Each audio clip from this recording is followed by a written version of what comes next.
হযরত ইব্রাহিম আলাইহিস সালাম তিনি ছিলেন আল্লাহ রাব্বুল আলামিনের একজন জালিলুল কদর নবী।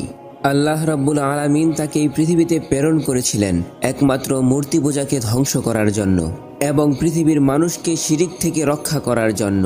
কিন্তু আল্লাহর সেই জলিলুল কদর নবী হযরত ইব্রাহিম আলাইহিস সালাম যখন দেখলেন তার পিতা আজর নিজেই মূর্তি পূজা করছে, শুধু মূর্তি পূজা করছে তাই নয়, বরং তার বাড়িটি হচ্ছে একটি মূর্তি পূজার ঘাঁটি বা কেন্দ্র। লোকজন তার বাবার বানানো মূর্তি দিয়েই পূজা করছে এবং এর মাধ্যমে আল্লাহর সাথে শিরক করছে। হযরত ইব্রাহিম আলাইহিস সালাম যখন এই ব্যাপারটি লক্ষ্য করলেন তখন তিনি আর সহ্য করতে পারলেন না। তিনি চাইলেন তার পিতাকে মূর্তি পূজার শিরিক থেকে রক্ষা করে একমাত্র আল্লাহর ইবাদতের দিকে আহ্বান করবেন। হযরত ইব্রাহিম আলাইহিস সালাম তার পিতাকে মূর্তি পূজা থেকে রক্ষা করার জন্য কি কি উপদেশ দিয়েছিলেন এবং কিভাবে সেই উপদেশগুলো দিয়েছিলেন, সেই উপদেশগুলোকে আল্লাহ রাব্বুল আলামিন পবিত্র কোরআনে বর্ণনা করেছেন এবং সেই উপদেশগুলোকে কিভাবে দিয়েছিলেন আল্লাহ রাব্বুল আলামিন সেই কথাগুলোকে সূরাতুল মারিয়মে 40 থেকে 48 নম্বর আয়াতে অত্যন্ত সুন্দরভাবে উল্লেখ করেছেন। যখন ইব্রাহিম আলাইহিস সালাম তার পিতাকে বললেন, হে আমার পিতা, কেন আপনি এমন জিনিসের উপর উপাসনা করেন যে শুনতে পারে না, দেখতে পারে না, কিছু বলতে পারে না এবং যে আপনার কোনো উপকারও করতে পারে না? হে আমার পিতা, নিশ্চয়ই আমার নিকট যে জ্ঞান এসেছে আপনার নিকট সেই জ্ঞান আসেনি, অতএব আপনি আমাকে অনুসরণ করুন, আমি আপনাকে সরল পথ প্রদর্শন করব। হে আমার পিতা, আপনি শয়তানের উপাসনা করবেন না, নিশ্চয়ই শয়তান আল্লাহ রাব্বুল আলামিনের অবাধ্য। নিশ্চয়ই আমি আকাঙ্ক্ষা করছি আল্লাহ রাব্বুল আলামিনের শাস্তি আপনাকে স্পর্শ করবে আর আপনি শয়তান হয়ে যাবেন। হযরত ইব্রাহিম আলাইহিস সালামের এই কথা শুনে তার পিতা বলল, হে ইব্রাহিম, তুমি কি আমার উপাস্যদেরকে অবজ্ঞা করছো? তুমি যদি এসব কথা থেকে বিরত না হও তাহলে অবশ্যই আমি তোমাকে পাথরের আঘাতে একেবারে নিঃস্ব করে দেব। আর এখন তুমি আমাকে একা ছেড়ে দাও। হযরত ইব্রাহিম আলাইহিস সালাম তার পিতার কথা শুনে বলেছিলেন, আপনার উপর শান্তি বর্ষিত হোক, শীঘ্রই আমি আপনার জন্য আমার প্রতিপালকের কাছে ক্ষমা প্রার্থনা করব। নিশ্চয়ই তিনি আমার উপর স্নেহশীল। আমি আপনাকে আল্লাহ ব্যতীত আর কারো উপাস্য করতে দেব না। দরকার পড়লে আমি আপনাকে ছেড়ে চলে যাব, তারপরেও আমি আপনাকে এই গুনার কাজে লিপ্ত হতে দেব না। হযরত ইব্রাহিম আলাইহিস সালাম তার পিতাকে ঠিক এইভাবে বোঝাতে লাগলেন, তারপরেও তার পিতা মূর্তি পূজা ছাড়তে রাজি হলো না। হযরত ইব্রাহিম আলাইহিস সালাম যখন তার পিতার ব্যাপারে সম্পূর্ণরূপে একেবারে নিরাশ হয়ে গেলেন তখন তিনি চাইলেন তার মূর্তি পূজক সম্প্রদায়কে উপদেশ দিবেন। অতঃপর এক পর্যায়ে তিনি তার পিতার মূর্তি পূজক সম্প্রদায়কে আল্লাহর পথে আহ্বান করার জন্য একটি জায়গায় একত্র করলেন। হযরত ইব্রাহিম আলাইহিস সালাম তার মূর্তি পূজক সম্প্রদায়কে কি বলেছিলেন সেই কথাগুলো আল্লাহ রাব্বুল আলামিন পবিত্র কোরআন মাজিদে সুন্দরভাবে উল্লেখ করেছেন। আল্লাহ রাব্বুল আলামিন বলেন, হযরত ইব্রাহিম আলাইহিস সালাম তার সম্প্রদায় ও তার পিতাকে বললেন, তোমরা কিসের পূজা করছো? আমরা মূর্তিসমূহের পূজা করছি এবং আমরা এদের নিকট অনবরত নিষ্ঠার সহিত বসে থাকি। হযরত ইব্রাহিম আলাইহিস সালাম তখন তাদেরকে বললেন, যখন তোমরা তাদেরকে ডাকো তারা কি তোমার কথা শোনে বা তারা কি তোমার কোনো উপকার বা ক্ষতি করতে পারে? মূর্তি পূজকরা উত্তর দিল, না, তবে আমরা আমাদের পূর্বপুরুষদেরকে এরূপ মূর্তি পূজা করতে দেখেছি। তখন হযরত ইব্রাহিম আলাইহিস সালাম বললেন, তোমরা কি চিন্তা করে দেখেছো তোমরা যাদের পূজা করো এবং তোমাদের পূর্বপুরুষরা যাদের পূজা করেছে এইগুলো সব আমার শত্রু, একমাত্র আল্লাহ রাব্বুল আলামিন ব্যতীত, যিনি আমাকে সৃষ্টি করেছে এবং আমাকে সৎ পথ প্রদর্শন করেছে। তিনি আমাকে খাদ্য দান করে এবং পানীয় দান করে এবং যখন আমি অসুস্থ হয়ে পড়ি তখন আমাকে সুস্থতা দান করে। তিনি সেই সত্তা যিনি আমাকে মৃত্যু দান করবেন এবং মৃত্যুর পর পুনরায় আমাকে জীবিত করবেন এবং তার নিকট আমি এই আশা রাখি আমার ত্রুটি বিচ্যুতিগুলো কিয়ামতের দিন তিনি তার নিজ গুণে ক্ষমা করে দেবে। হে আমার প্রতিপালক, আপনি আমাকে প্রজ্ঞা দান করুন এবং আমাকে ধৈর্যশীলদের অন্তর্ভুক্ত করুন এবং পরবর্তী লোকদের মধ্যে আমার কথাবার্তা সত্য রাখুন আর আমাকে জান্নাতুল ফেরদাউসের অন্তর্ভুক্ত করুন। আর আমার পিতাকে ক্ষমা করুন, কেননা আমার পিতা পথভ্রষ্টদের অন্তর্ভুক্ত রয়েছে। আর যেই দিন সকলে পুনরায় জীবিত হয়ে উঠবে, আর সেই দিন আমাকে লজ্জিত করবেন না। সেই দিন ধন সম্পদ সন্তান সন্ততি কোনো উপকারেই আসবে না, কিন্তু যেই ব্যক্তি আল্লাহ রাব্বুল আলামিনের একত্ববাদ এবং তার ইবাদত করবে, একমাত্র তিনিই হবে সেই কঠিন দিনের সফলকাম। কিন্তু হযরত ইব্রাহিম তার সম্প্রদায়কে এত কথা বোঝানোর পরেও তারা তাকে উত্তর দিল, তুমি আমাদেরকে যতই উপদেশ দাও, আমরা কোনোদিন আমাদের পূর্বপুরুষদের করা মূর্তি পূজা ছেড়ে দেব না। এই মূর্তি পূজা আমাদের রক্তের সাথে মিশে গেছে, অতএব তুমি তোমার এই ব্যর্থ চেষ্টা বন্ধ করো এবং আমাদেরকে আমাদের অবস্থার উপর ছেড়ে দাও। তখন হযরত ইব্রাহিম আলাইহিসসালাম তার সম্প্রদায়ের কথা শুনে একেবারেই নিরাশ হয়ে পড়লেন। এরপর হযরত ইব্রাহিম আলাইহিসসালাম একা একা ভাবতে লাগলেন কিভাবে তাদেরকে শিক্ষা দেওয়া যায়, কিভাবে তাদেরকে বোঝানো যায় যে এই মূর্তি পূজার কোনো ক্ষমতা নেই। অতঃপর সেই মূর্তি পূজক সম্প্রদায়কে শিক্ষা দেওয়ার জন্য হযরত ইব্রাহিম আলাইহিসসালাম একটি পরিকল্পনা করলেন। আল্লাহ রাব্বুল আলামিন তার এই পরিকল্পনাটিকে পবিত্র কোরআন মাজিদে সূরাতুল আম্বিয়ায় উল্লেখ করেছেন। হযরত ইব্রাহিম আলাইহিসসালামের এই সম্প্রদায় তাদের সেই মূর্তিগুলোকে একটি নির্দিষ্ট মন্দিরে চমৎকারভাবে সাজিয়ে রেখেছিল।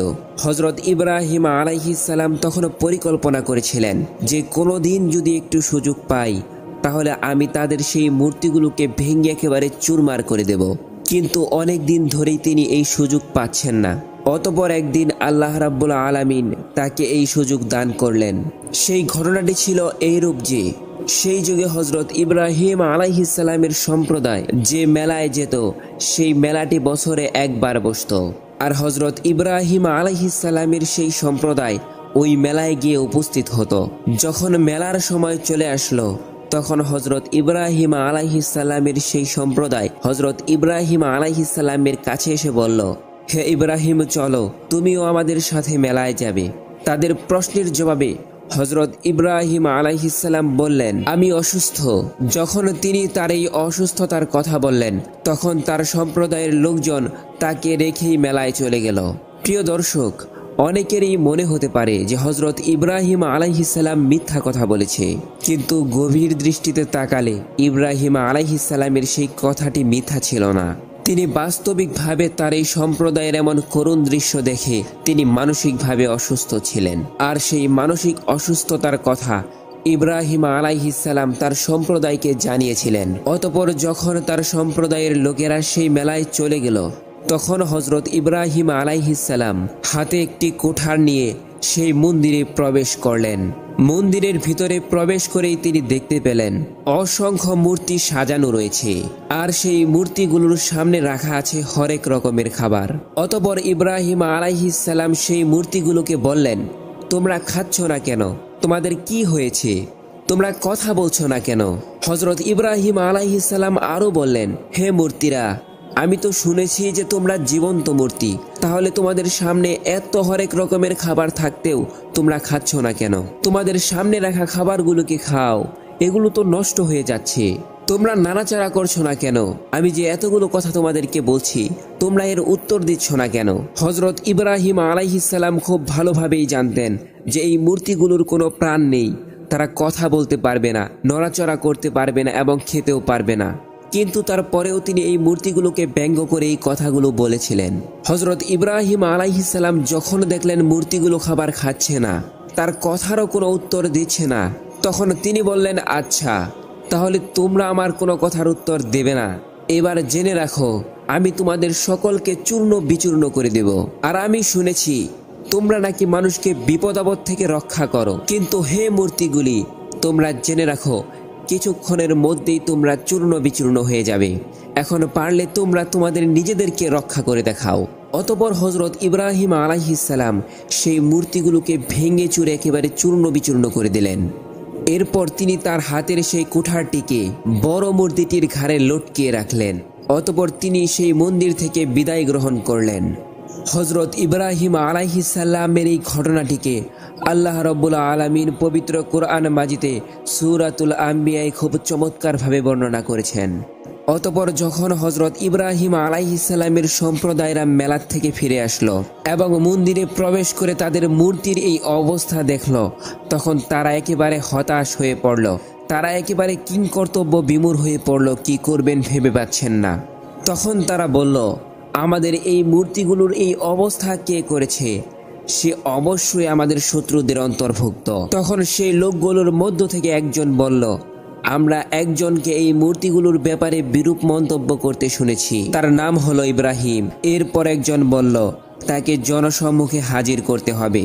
এরপর তারা সবাই মিলে হযরত ইব্রাহিম আলাইহিসসালামকে ডাকলো। হযরত ইব্রাহিম আলাইহিসসালাম তাদের কাছে আসার পরে তাকে জিজ্ঞাসা করা হলো, হে ইব্রাহিম, তুমি কি আমাদের ইলাহগুলোর সাথে এরূপ ব্যবহার করেছ? তখন হযরত ইব্রাহিম আলাইহিসসালাম বললেন, এটা তাদের বড় মূর্তিটা করেছে, তোমরা তাদের কাছেই জিজ্ঞাসা করে দেখো, যেহেতু তারা কথা বলতে পারে। তখন হযরত ইব্রাহিম আলাইহিসসালামের সম্প্রদায়ের লোকেরা একেবারে লজ্জিত হয়ে গেল। তখন তারা হযরত ইব্রাহিম আলাইহিসসালামকে বলল, হে ইব্রাহিম, তুমি তো ভালো করেই জানো যে এরা কথা বলতে পারে না। তখন হযরত ইব্রাহিম আলাইহিসসালাম তাদেরকে বললেন, তবে কেন তোমরা আল্লাহর পরিবর্তে তাদের উপাসনা করছো, যারা তোমাদের লাভ বা ক্ষতি সম্পর্কে কোনো সাধন করতে পারে না? তবুও কি তোমরা একটু উপলব্ধি করছো না?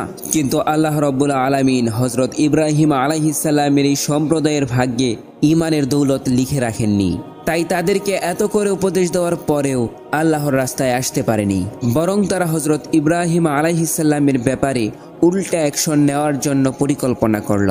তাই তারা হযরত ইব্রাহিম আলাইহিসসালামের মূর্তি ভাঙার এই ব্যাপারটিকে তৎকালীন বাদশাহ নমরুদের কাছে পৌঁছে দিল। তারা নমরুদের কাছে গিয়ে বলল, হে বাদশাহ, আপনি একটি ঘটনা শুনে একেবারে অবাক হয়ে যাবেন। আমাদের সম্প্রদায়ের মধ্যে ইব্রাহিম নামে একজন যুবক থাকে, যে আপনার খোদাইত্ব অস্বীকার করে এবং আমাদের মূর্তিগুলোর সাথে এমন আচরণ করেছে যা শুনলে আপনার রক্ত গরম হয়ে যাবে। আমাদের মন্দিরে রাখা সেই মূর্তিগুলোকে ভেঙে একেবারে চূর্ণ বিচূর্ণ করে দিয়েছে। অতএব আপনি এর একটি ব্যবস্থা গ্রহণ করুন। নমরুদ যখন তাদের কাছ থেকে এই সংবাদটি জানতে পারল, তারপর নমরুদ হুকুম দিল, যাও, তোমরা তাকে আমার সামনে উপস্থিত করো। যথাসময়ে হযরত ইব্রাহিম আলাইহিসসালামকে নমরুদের সামনে উপস্থিত করা হলো।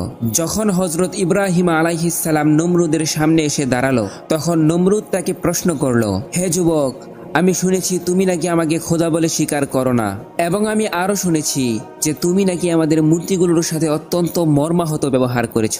আমি কি জানতে পারি তোমার এই ব্যবহারের কারণ কি, এবং তুমি কেন আমাকে খোদা বলে স্বীকার করো না? তখন হযরত ইব্রাহিম আলাইহিসসালাম ব্যর্থ কণ্ঠে উত্তর দিলেন, আমি তোমার মতো সৃষ্টিকে কোনোভাবেই খোদা বলে স্বীকার করতে পারি না, এবং তুমি যে পাথরের মূর্তিগুলো তৈরি করেছো সেগুলোকেও আমি উপাস্যের যোগ্য মনে করি না। তাদের কোনো ক্ষমতা নেই। এই ব্যাপারটি তোমাদের কাছে প্রমাণ করার জন্যই আমি এই মূর্তিগুলোকে ভেঙেছি।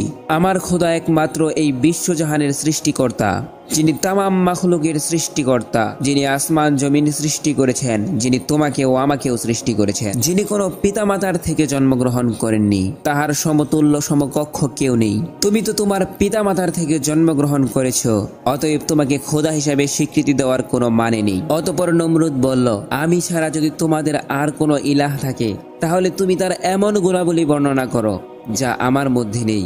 নমরুদের এই কথা শুনে হযরত ইব্রাহিম আলাইহিসসালাম বললেন, তিনি আমার প্রতিপালক, যিনি জীবন এবং মৃত্যু দান করতে পারেন। নমরুদ হযরত ইব্রাহিমের এই কথা শুনে বললেন, আমিও তো জীবন দান করতে পারি। এই বলে নমরুদ তার নিরপরাধ একজন প্রজাকে ধরে আনতে বলল। অতঃপর জল্লাদকে হুকুম দিল, তুমি এই লোকটির গর্দান উড়িয়ে দাও। সাথে সাথে জল্লাদ তার গর্দান উড়িয়ে সেই লোকটির প্রাণ এখানেই সংহার করে ফেলল। এরপর নমরুদ তার কারাগার থেকে একজন ফাঁসির আসামিকে ডেকে আনলো এবং তাকে মুক্ত করে দিল। এই কাজটি করার পরে নমরুদ হযরত ইব্রাহিম আলাইহিসসালামকে বলল, হে ইব্রাহিম, তুমি দেখো, আমি চাইলে কাউকে জীবন দান করতে পারি এবং চাইলে কারো জীবন নাশও করতে পারি। অতএব সে বলল, আমি তোমার প্রভুর সাথে কোন দিক দিয়ে পিছানো? হযরত ইব্রাহিম আলাইহিসসালাম নমরুদের এই কর্মকাণ্ড দেখে বুঝতে পারলেন যে তার চেয়ে নিরক্ষর ও মূর্খ এই জমিনে আর নেই। প্রকৃতপক্ষে তিনি বুঝতে পারেননি জীবন এবং মৃত্যুর হাকিকতটা কি। তাই হযরত ইব্রাহিম আলাইহিসসালাম এই বিষয়টি নিয়ে তার সাথে তর্ক না করে অন্য একটি যুক্তি তার সামনে উপস্থাপন করলেন। অতঃপর হযরত ইব্রাহিম আলাইহিস সালাম নমরুদকে বললেন, আমার প্রতিপালক প্রতিদিন সূর্যকে পূর্ব দিক থেকে উদিত করেন এবং পশ্চিম দিকে অস্তমিত করেন। তুমি যদি পারো, তোমার যদি শক্তি থাকে, তাহলে তুমি সেই সূর্যটিকে পশ্চিম থেকে পূর্ব দিকে উদিত করে দেখাও। ইব্রাহিম আলাইহিস সালামের এই কথা শুনে নমরুদ একেবারে হতভম্ব হয়ে গেল।